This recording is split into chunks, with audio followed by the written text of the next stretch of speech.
जी, papers में ना कई बार इस तरह का क्वेश्चन आ जाता है लाइक 4³ - 4 इज डिविजिबल बाय 6। क्या ये ट्रू है या फॉल्स है?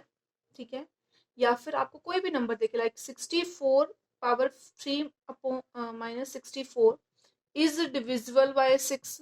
ठीक है, या कोई भी बड़े से बड़ा नंबर आपके पास आ जाए, मान लो 201³ - 201, कहता है क्या ये 6 का डिविजिबल है?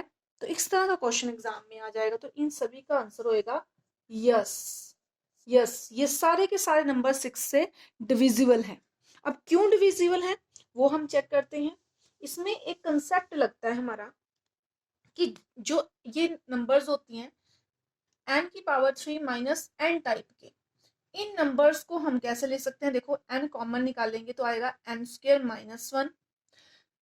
n² - 1 का मतलब है 1 का स्क्वायर लिख दो हम, अगर लिख दें तो यह आ जाएगा n+1 n-1। क्लियर?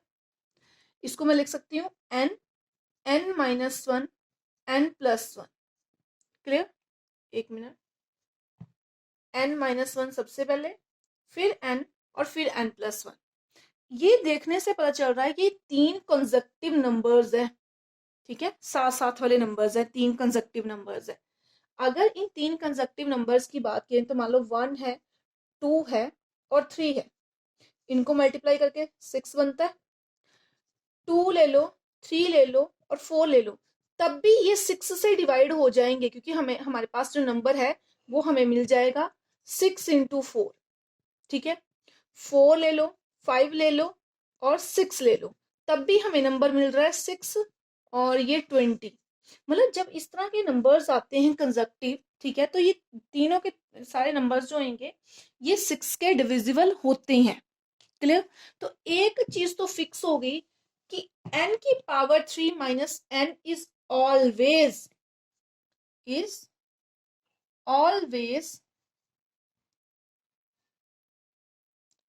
divisible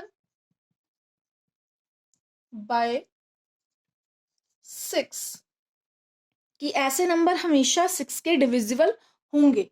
अब क्वेश्चन जो पेपर में आता है वो किस तरह के होंगे, लाइक हम सारे ही डिस्कस कर लेते हैं कि अगर हम बात करते हैं जो n की पावर 0 है, तो 0 तो 6 का डिविजिबल है ही है। फिर 1 की बात कर लेते हैं, 2 की बात कर लेते हैं। क्लियर? इस तरह से। तो अगर उसने स्टेटमेंट में लिखा हुआ है कि 4³ - 4, तो ये क्या डिविजिबल होगा? ठीक है, 6 का क्या ये डिविजिबल है? तो आपका आंसर आएगा यस।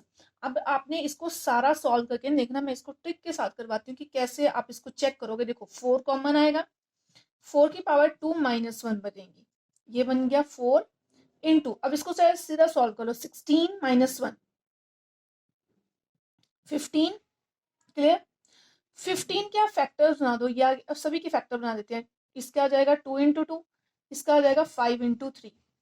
अब इनमें हमें 5 और 2 जो है मिलके 6 नंबर मिल रहा है ना, so this number is divisible by 6। ठीक है, अब आपके कॉम्पिटिटिव एग्जाम में कुछ भी नंबर आ जाए, मतलब अगर वो दे दे हमारे पास 101³ - 101, that is also divisible by 6। ठीक है, this number is also divisible by 6। वैदिक मैथ जो होता है उसमें भी इसको प्रूव किया गया है, इस स्टेटमेंट को, कि n⁻³ - n की जो भी स्टेटमेंट्स होती हैं, n हमारा कोई भी नंबर हो सकता है, कोई भी नेचुरल नंबर हो सकता है, तो उस केस में वो नंबर हमारा 6 का डिविजिबल होएगा। क्लियर? तो इस तरह के एग्जाम में क्वेश्चंस आ जाते हैं, आपके कॉम्पिटेटिव एग्जाम में क्वेश्चन आ जाते हैं। क्वेश्चन किस तरह से आते हैं वो आपको क्लियर हो चुका होगा अब तक। ठीक है, या तो उन्होंने स्टेटमेंट दी होगी, कोई नंबर लिखा होगा, या इस तरह का नंबर ना उन्होंने कंफ्यूज करने के लिए आपको नंबर जो है बहुत बड़ा नंबर दिया होगा। इस तरह का मान लो नंबर दे के -1002 ऐसे, और पूछेगा इज डिविजिबल बाय 6। ठीक है, तो आपका आंसर यस होएगा बिना सोचे, क्योंकि ये स्टेटमेंट किस तरह की है, ये है n³ - n टाइप की स्टेटमेंट है। क्लियर?